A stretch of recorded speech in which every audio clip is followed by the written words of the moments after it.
Hello and welcome. So in our cider video we made some quickie apple cider, but it has left us with a large amount of mashed apple that, while somewhat dry, still has a huge amount of flavor left over. So let's make use of that by combining it with some store-bought pie crust and make some hand pies from the leftovers. Ingredients. Easiest ingredients list ever. We just need a set of store-bought pie crusts and our apple mix left over from the cider.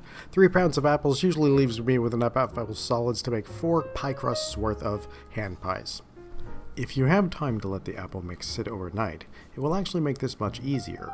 The pectin will mostly reset, and you'll end up with an almost jellied version of the apple mash you have on the first day. It'll also reabsorb all the liquids, making the filling a little bit more stable and less crumbly than it would be if you made it on the same day you made the cider. So, taking our pre-made pie crust, we just need to take a round glass or ramekin like I'm using here, and make smaller circles out of the large circle. That'll just let us make smaller hand pies, and that way you can get the shape the same and consistent, and that helps you get your filling right. So just trace your circles around until you can't make any more, roll out the dough flat, retrace your circles, and continue until you run out of dough and can't make any more circles.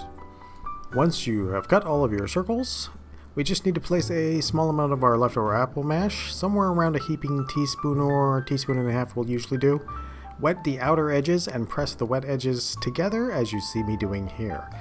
You can add some texture with a fork, and you won't want to poke a hole or tin in for steam, and it is ready to go.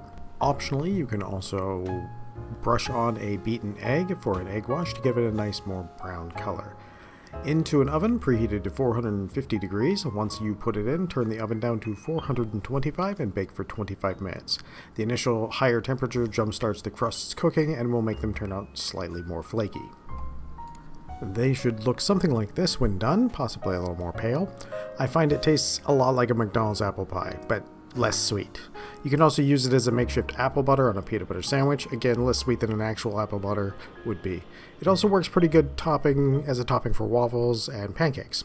This mash actually will hold in the refrigerator for about 2 to 3 weeks if you need to store it for that long. I don't really like throwing the mash from the cider away, so I found this to be a much better use for it. So, as always, I would like to thank everyone for watching, and I hope you have a great day and a great meal.